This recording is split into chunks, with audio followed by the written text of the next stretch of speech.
दोस्तों नमस्कार। तो आइए शुरू करते हैं आज का वीडियो। सामान्य अध्ययन वस्तुनिष्ठ प्रश्न संग्रह श्रृंखला के अंतर्गत भारतीय इतिहास में प्राचीन भारत के इतिहास से संबंधित महत्वपूर्ण प्रश्न।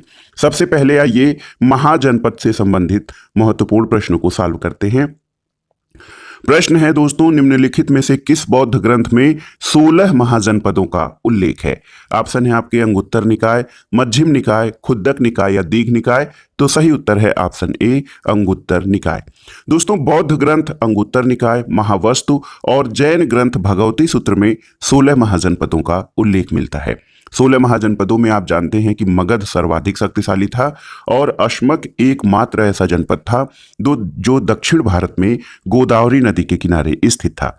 और इन 16 महाजनपदों में बज्ज और मल्ल में गणतंत्रात्मक व्यवस्था थी, जबकि शेष महाजनपदों में राजतंत्रात्मक व्यवस्था थी। अगला प्रश्न है दोस्तों, प्रथम मगध साम्राज्य का उत्कर्ष किस शताब्दी में हुआ था? आपको बताना है। तो सही उत्तर हो जाएगा ईसा पूर्व 6ठी शताब्दी में। दोस्तों मगध साम्राज्य का उत्कर्ष ईसा पूर्व 6ठी शताब्दी में हुआ था।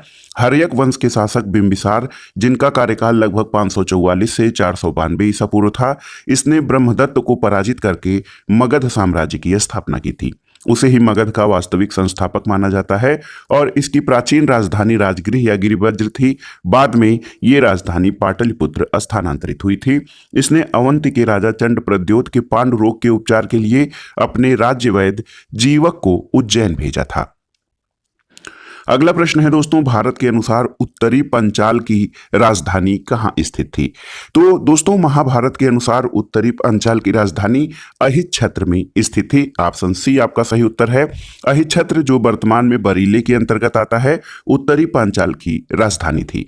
काम्पिल्य जो कि फर्रुखाबाद, वर्तमान में जो फर्रुखाबाद है, ये दक्षिणी पंचाल की राजधानी थी।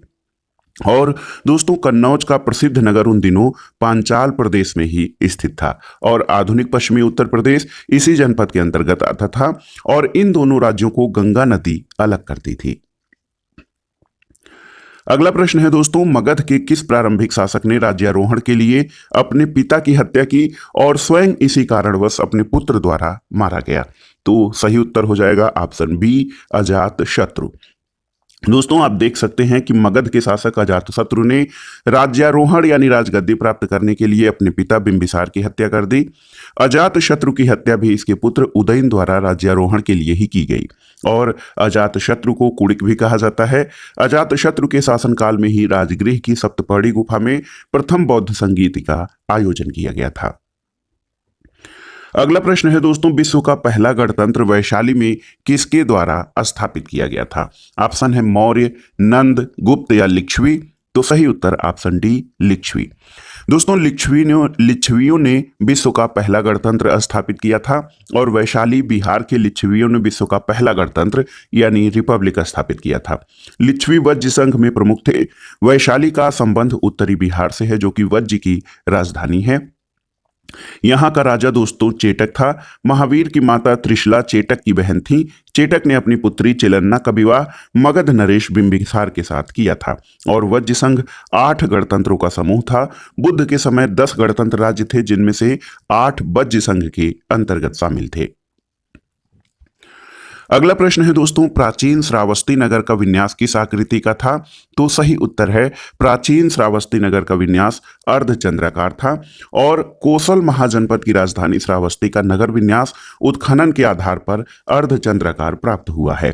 कनिंघम द्वारा 1861 में उत्तर प्रदेश में सहेत महेत, गोंडा और बहराइच जिले की सीमा पर स्थित है। उसकी पहचान श्रावस्ती के रूप में की थी। अगला प्रश्न है दोस्तों, मालवा क्षेत्र पर मगध की सत्ता का विस्तार किसके शासनकाल में हुआ था? तो उत्तर है शिशुनाग के। ऑप्शन डी देखिए सही उत्तर हो जाएगा। पुराणों के अनुसार मगध नरेश शिशुनाग ने अवंती नरेश चंड प्रद्योत को पराजित करके अवंती यानी मालवा को मगध साम्राज्य में मिला लिया था और शिशुनाग ने वैशाली को अपनी दूसरी राजधानी बनाया था। शिशुनाग की मृत्यु के बाद उसका पुत्र कालाशोक, जिसका शासनकाल 394 से 396 ईसा पूर्व रहा, वो गद्दी पर बैठा था। अगला प्रश्न है दोस्तों, बहुत ही महत्वपूर्ण है। मगध का कौन सा सम्राट अपरो परशुराम के नाम से जाना जाता है? ऑप्शन है देखिए, बिंदुसार, अजातशत्रु, कालाशोक या महापद्मनंद। तो सही उत्तर है ऑप्शन डी, महापद्मनंद को दोस्तों अपरो परशुराम के नाम से जाना जाता है। देखिए, महापद्मनंद जो है ये नंद वंश का संस्थापक था और इसको पुराणों में अपरो परशुराम या परशुराम का द्वितीय अवतार कहा जाता है और सर्व क्षत्रांतक, क्षत्रियों का नाश करने वाला कहा जाता है। जबकि महाबोधि वंश में उसे उग्रसेन कहा गया है और मगध पर शिशुनाग वंश के पश्चात नंद वंश का शासन हुआ और ये मगध के सबसे शक्तिशाली शासक सिद्ध हुए। अनुलंघित शासक और एकराट उसकी अन्य उपाधियां थीं और खारवेल के हाथी गुम्फा अभिलेख में उसकी कलिंग विजय का वर्णन मिलता है। अगला प्रश्न है दोस्तों, प्रारंभिक गणतंत्र में कौन सा नहीं था? ऑप्शन है आपके कपिलवस्तु के शाक्य, वैशाली के लिच्छवी, यौधेय या उपर्युक्त सभी। तो सही उत्तर है ऑप्शन सी, यौधेय। दोस्तों, कपिलवस्तु के शाक्य, वैशाली के लिच्छवी, सुमसुमारगिरी के भग्ग, रामग्राम के कोली, कुशीनारा के मल्ल, मिथिला के विदेह, ये सभी बुद्ध काल के गंगा घाटी में कई गढ़ राज्यों के अस्तित्व के प्रमाण प्राप्त होते हैं। जबकि यौधेय जो थे ये गुप्त काल में झेलम और सिंधु नदी के मध्य का भाग था। कनिंघम के अनुसार यौधेय देश सतलुज के दोनों तटों पर विस्तृत था और समुद्रगुप्त के प्रयाग प्रशस्त में यौधेयों का उल्लेख मिलता है। अगला प्रश्न है दोस्तों, मगध की राजधानी कौन सी थी? तो सही उत्तर है मगध की राजधानी गिरिवज्र या राजगृह थी। पुराणों के अनुसार बृहद्रथ वंश मगध पर शासन करने वाला पहला राजवंश था और इस वंश के प्रथम शासक बृहद्रथ का पुत्र जरासंध था, जिसने गिरिवज्र यानी राजगृह को अपनी राजधानी बनाया था। उदयन ने राजगृह से राजधानी पाटलिपुत्र स्थानांतरित कर दिया था और शिशुनाग ने वैशाली को दूसरी राजधानी बनाया था। पुनः कालाशोक ने अपनी राजधानी पाटलिपुत्र स्थानांतरित कर दिया था। अगला प्रश्न है दोस्तों, चेद वंश का राजा खारवेल किस क्षेत्र से संबंधित था? तो उत्तर है खारवेल कलिंग से संबंधित था और कलिंग वंश जो है दोस्तों, खारवेल कलिंग से संबंधित जो था, इस वंश का तृतीय शासक और जैन धर्म का अनुयायी था। खारवेल के विषय में हाथी गुम्फा, खंडगिरी या उदयगिरी की गुफाओं से साक्ष्य मिलते हैं। महामेघवाहन कलिंग के चेद राजवंश का संस्थापक था, इस कारण इसे महामेघवाहन वंश भी कहा जाता है। दोस्तों, कलिंग की राजधानी या चेद वंश की राजधानी शुक्तिमती या सोत्थिवती था।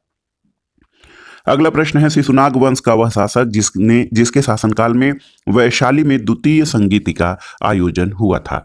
तो सही उत्तर है दोस्तों, देखिए, शिशुनाग वंश का शासक वो था कालाशोक। कालाशोक के समय काल में द्वितीय बौद्ध संगीत का आयोजन 383 ईसा पूर्व में बौद्ध संघ स्थिवर और महासंघिक दो भागों में विभाजित होने के परिणाम में हुआ था।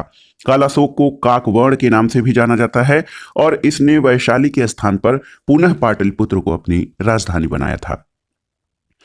अगला प्रश्न है दोस्तों, गोदावरी नदी के तट पर स्थित महाजनपद कौन था? तो याद है आपको, अस्मक महाजनपद ये एकमात्र महाजनपद था जो कि दक्षिण भारत में स्थित था और ये नर्मदा और गोदावरी नदियों के बीच था, जिसकी राजधानी पैठन या पोतन अथवा पोटल जो है मानी जाती है।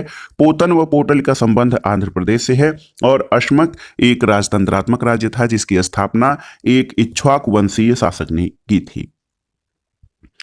अगला प्रश्न है दोस्तों, भारत का कौन सा क्षेत्र प्राचीन काल में अवंतिका के नाम से जाना जाता था? आपको बताना है। तो सही उत्तर है मालवा।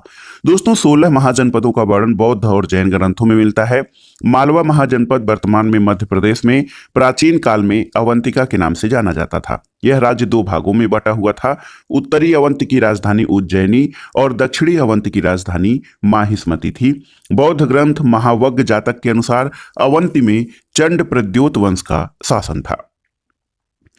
अगला प्रश्न है दोस्तों, प्रसिद्ध नैमिषारण्य तीर्थ किस जिले में स्थित है? आपको बताना है। तो उत्तर है सीतापुर। दोस्तों, नैमिषारण्य तीर्थ उत्तर प्रदेश के सीतापुर जिले में गोमती नदी के तट पर स्थित है और यहाँ पर सोमवती अमावस्या को मेला लगता है। पौराणिक मान्यताओं के अनुसार यहाँ पर 88,000 ऋषियों ने एक साथ तपस्या की थी। महाभारत में भी इसका उल्लेख सघन वन के रूप में किया गया है और इसके समीप मिश्रिक नामक स्थान पर महर्षि दधीचि का आश्रम स्थित है। महाजनपदों के बाद आइए मौर्य साम्राज्य से संबंधित महत्वपूर्ण प्रश्नों को देखते हैं। दोस्तों, मौर्य साम्राज्य से संबंधित महत्वपूर्ण प्रश्नों में जो पहला प्रश्न है कि प्रथम भारतीय साम्राज्य किसने स्थापित किया था? कनिष्क, हर्ष, चंद्रगुप्त मौर्य या समुद्रगुप्त? तो सही उत्तर है ऑप्शन सी, चंद्रगुप्त मौर्य। दोस्तों, चंद्रगुप्त मौर्य भारत का ऐतिहासिक सम्राट था। चंद्रगुप्त मौर्य का जन्म 340 ईसा पूर्व में पाटलिपुत्र बिहार में हुआ था। चंद्रगुप्त मौर्य ने लगभग 322 ईसा पूर्व में अपने गुरु विष्णुदत्त अथवा चाणक्य, जिनको कौटिल्य भी कहा जाता है, उनकी सहायता से मगध साम्राज्य के अंतिम शासक घनानंद को पराजित करके मौर्य साम्राज्य की स्थापना की और अपनी राजधानी पाटलिपुत्र बनाई। दोस्तों, चंद्रगुप्त मौर्य ने मगध पर 24 वर्ष तक शासन किया और भारत को सर्वप्रथम राजनीतिक रूप से एकबद्ध किया। बौद्ध और जैन ग्रंथों में उसे मौर्य क्षत्रिय कहा गया है। अगला प्रश्न है दोस्तों, सैंड्रोकोट्स की चंद्रगुप्त मौर्य के रूप में पहचान किसने की थी? तो सही उत्तर है ब्रिटिश इतिहासकार विलियम जोन्स।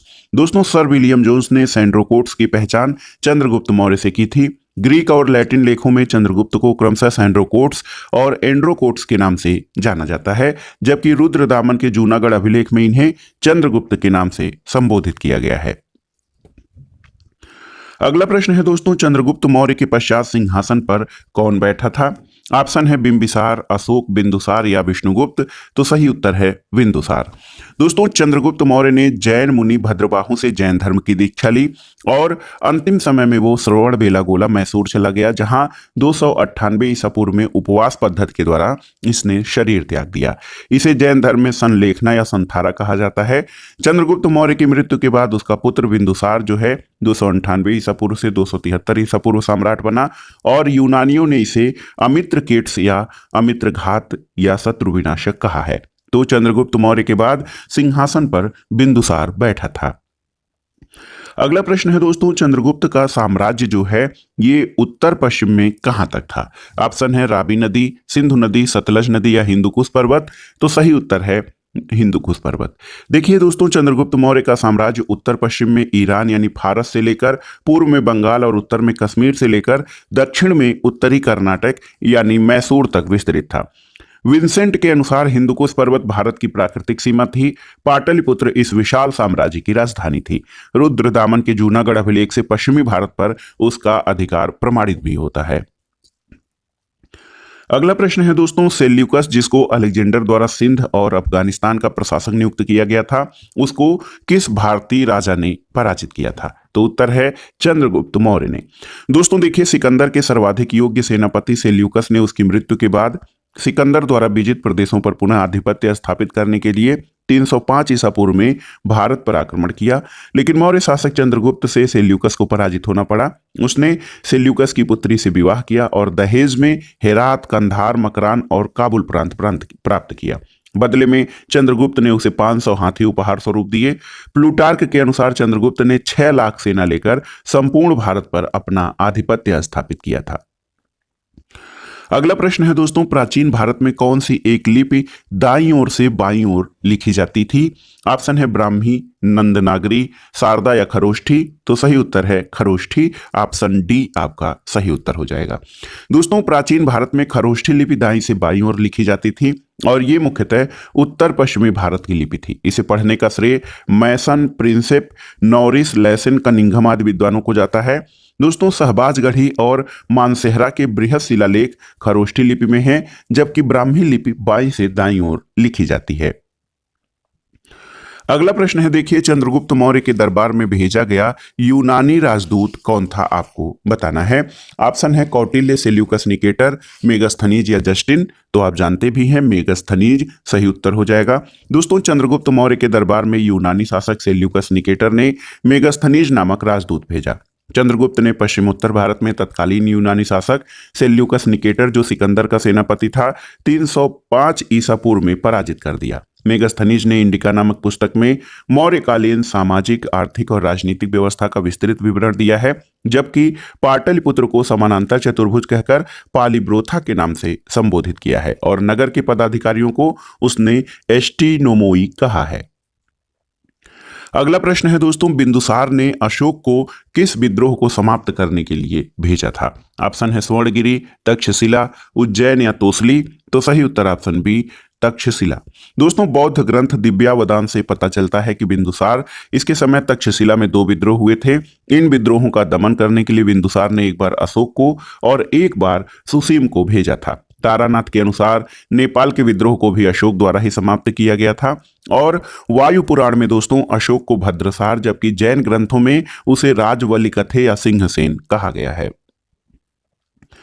अगला प्रश्न है, सारनाथ स्तंभ का निर्माण किसने कराया था? हर्षवर्धन, अशोक, गौतम बुद्ध या फिर कनिष्क ने? तो सही उत्तर है ऑप्शन बी, अशोक ने। दोस्तों सारनाथ का अशोक स्तंभ धर्मचक्र परिवर्तन की घटना का स्मारक है, जिसका निर्माण अशोक ने करवाया था। इस स्तंभ पर निर्मित सिंह की आकृति शक्ति का प्रतीक है और वर्तमान में अशोक स्तंभ के नाम से यह विश्वविख्यात है। इसको भारत गणराज्य द्वारा भारत के राष्ट्रीय चिन्ह के रूप में स्वीकार किया गया है।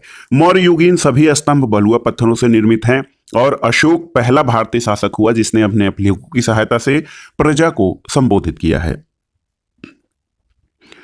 अगला प्रश्न है दोस्तों, किस अभिलेख में अशोक का नाम उल्लिखित है? ऑप्शन है आपके भाब्रू शिलालेख, 13वां अभिलेख, रुमनदेई स्तंभ लेख या मस्की का लघु शिलालेख? तो सही उत्तर है ऑप्शन डी, मस्की का लघु शिलालेख। दोस्तों अशोक का व्यक्तिगत नाम का उल्लेख मास्की, गुर्जरा, नेट्यूर और उदेगोलम अभिलेखों में मिलता है। अशोक का आधिकारिक नाम प्रियदर्शी या प्रियदर्शी था। जूनागढ़ अभिलेख में अशोक मौर्य का नाम उल्लिखित है। अशोक के अभिलेखों को 3 वर्गों में विभाजित किया जा सकता है, शिलालेख, स्तंभ लेख और गुहा लेख। अशोक के प्रधान शिलालेखों में 13वां शिलालेख जो कि कलिंग विजय से संबंधित है, ये सबसे बड़ा शिलालेख है, जबकि रुमनदेई सबसे छोटा अभिलेख है। अशोक के अभिलेखों को पढ़ने में सबसे पहले जेम्स प्रिंसेप 1837 को सफलता मिली थी। अगला प्रश्न है दोस्तों, मौर्य मंत्रिपरिषद में कौन राजस्व एकत्रीकरण से संबंधित था? ऑप्शन है समाहर्ता, व्यवहारिक, अंतपाल या प्रदेष्टा? तो सही उत्तर है समाहर्ता। दोस्तों मौर्य मंत्रिपरिषद में राजस्व एकत्रीकरण के लिए उत्तरदायी मंत्री समाहर्ता कहा जाता था। अंतपाल सीमावर्ती दुर्गों की देखभाल करता था। सन्निधाता राजकीय कोषाध्यक्ष और प्रदेष्टा फौजदारी न्यायालय का न्यायाधीश था, जबकि व्यवहारिक दीवानी न्यायालय का जो है न्यायाधीश जो है व्यवहारिक होता था। और दोस्तों मौर्य काल में कर चोरी के लिए दंड स्वरूप मृत्युदंड का प्रावधान था। अगला प्रश्न है दोस्तों, भाग और बलि क्या थे? तो सही उत्तर हो जाएगा भाग और बलि राजस्व के स्रोत थे। दोस्तों कौटिल्य के अर्थशास्त्र के अनुसार भूमि का मालिक राजा हुआ करता था। वह भूमि से उत्पन्न उत्पादन के एक भाग का अधिकारी था, इसी कर को भाग कहते हैं। और इसी प्रकार बलि भी राजस्व का स्रोत था। अशोक ने अपनी लुम्बिनी यात्रा में भाग यानी भू राजस्व की राशि 1/6 से घटाकर 1/8 कर दी और बलि को माफ कर दिया था। अर्थशास्त्र में बलि का तात्पर्य उपकर से है, जो राजा उपज के अतिरिक्त भाग को प्रजा से लेता था और राजकीय भूमि की व्यवस्था करने वाला प्रधान अधिकारी शीताध्यक्ष कहलाता था। अगला प्रश्न है दोस्तों, किस स्तंभ में अशोक ने स्वयं को मगध का सम्राट बताया है? तो ये भाब्रू स्तंभ लेख में। दोस्तों भाब्रू जो कि बैराट राजस्थान से प्राप्त है स्तंभ लेख, इसमें अशोक ने स्वयं को मगध का सम्राट बताया है और ये अभिलेख अशोक को बौद्ध धर्मावलंबी प्रमाणित करता है। भाब्रू अभिलेख में अशोक ने स्वयं को मगधाधिराज कहा है और अशोक ने भाब्रू अभिलेख में बुद्ध धम्म और संघ के प्रति आस्था प्रकट की है। अगला प्रश्न है दोस्तों, रज्जुक कौन थे? आपको बताना है रज्जुक। तो सही उत्तर है रज्जुक। दोस्तों ये मौर्य शासन में अधिकारी होते थे और रज्जुक नाम का अधिकारी जो है आधुनिक जिलाधिकारी जैसा होता था और इसे राजस्व और न्याय दोनों का अधिकार प्राप्त था। अगला प्रश्न है दोस्तों, अशोक के प्रमुख शिलालेख संगम राज्य के विषय में हमें बताते हैं, उनमें सम्मिलित है कौन सा? तो सही उत्तर है दूसरा और 13वां शिलालेख। दोस्तों अशोक के प्रमुख शिलालेख हैं जो संगम राज्य के विषय में बताते हैं। दोस्तों अशोक का द्वितीय शिलालेख, इसमें समाज कल्याण, मनुष्य पशु चिकित्सा और 13वें शिलालेख में कलिंग युद्ध के वर्णन के साथ ही दोनों शिलालेखों से पड़ोसी राज्यों की जानकारी मिलती है। इनमें संगम राज्य, चोल, पांड्य, सत्तिपुत्र और केरल पुत्र प्रमुख हैं। 9वां शिलालेख धम्म समारोह की चर्चा तथा 11वां शिलालेख धम्म नीति की व्याख्या से संबंधित है। अगला प्रश्न है, कौटिल्य का अर्थशास्त्र किससे संबंधित है? तो आप जानते हैं कौटिल्य का अर्थशास्त्र राजनीति और शासन कला से संबंधित है। ये अर्थशास्त्र का ग्रंथ नहीं है। इसमें चक्रवर्ती सम्राट, राजा के कर्तव्य, विस्तृत कर प्रणाली तथा सामाजिक स्थिति पर प्रकाश डाला गया है। कौटिल्य ने राजत्व सिद्धांत यूरोपीय दार्शनिक मैकियावेली के राजत्व सिद्धांत से अधिकांश रूपों में समानता रखता है और इस आधार पर दोस्तों इटली का चाणक्य जो है मैकियावेली को माना जाता है। एक महत्वपूर्ण तथ्य है कि अर्थशास्त्र में कुल कितने अधिकरण, प्रकरण और श्लोक हैं, तो याद रखिएगा अर्थशास्त्र में कुल 15 अधिकरण हैं, 150 प्रकरण हैं और 600 श्लोक हैं। अगला प्रश्न है दोस्तों, कलिंग युद्ध जो है ये किस वर्ष हुआ था? तो इसको आपको याद भी रखना चाहिए। कलिंग युद्ध जो है 261 ईसा पूर्व में हुआ था और अशोक के 13वें शिलालेख से ज्ञात होता है कि अशोक ने अपने राज्याभिषेक के 8वें वर्ष 261 ईसा पूर्व में कलिंग जो कि वर्तमान ओडिशा है उस पर आक्रमण किया और कलिंग की राजधानी तोसली पर अधिकार कर लिया। और इस युद्ध में भयंकर नरसंहार से अशोक ने युद्ध नीति को त्याग कर धम्म नीति को अपनाया था। तो याद रखिएगा दोस्तों कलिंग युद्ध 261 ईसा पूर्व में हुआ था। अगला प्रश्न है दोस्तों, वह संत जिसने अशोक को बौद्ध धर्म के प्रति आकर्षित किया है वो कौन था? तो सही उत्तर है उपगुप्त। देखिए अशोक को बौद्ध भिक्षु विद्वान उपगुप्त ने बौद्ध धर्म में दीक्षित किया। इन्हें अलक्षणक बुद्ध भी कहा जाता है और कलिंग युद्ध के बाद अशोक ने युद्ध नीति का त्याग करके धर्म या धम्म नीति को अंगीकार किया और बौद्ध धर्म ग्रहण कर लिया था। तो सही उत्तर है दोस्तों उपगुप्त ने अशोक को बौद्ध धर्म में दीक्षित किया था। अगला प्रश्न है दोस्तों, सम्राट अशोक की वह पत्नी कौन थी जिसने उसको प्रभावित किया था? तो वो थी देखिए कारुवाकी। ऑप्शन डी आपका सही उत्तर है कारुवाकी। दोस्तों सम्राट अशोक अपनी रानी कारुवाकी जिसको कि चरवाकी भी कहा जाता है उससे अधिक प्रभावित था। वह अशोक की दूसरी पत्नी और राजकुमार तीवर की माता थी। यह एक मछुआरे की पुत्री थी और अशोक द्वारा उत्कीर्ण कराए गए अभिलेखों में उसकी एक ही रानी कारुवाकी का उल्लेख मिलता है। अगला प्रश्न और इस प्रैक्टिस सेट का जो हम सॉल्व कर रहे हैं इसका आखिरी प्रश्न है दोस्तों, अशोक ने संपूर्ण भारत में बौद्ध धर्म का प्रचार किस माध्यम से किया था? ऑप्शन देखिए, त्रिरत्नों को शिक्षा देकर, धम्म महामात्रों को भेजकर, युद्ध करके या बौद्ध भिक्षु बनकर। तो सही उत्तर ऑप्शन बी है, धम्म महामात्रों को भेजकर।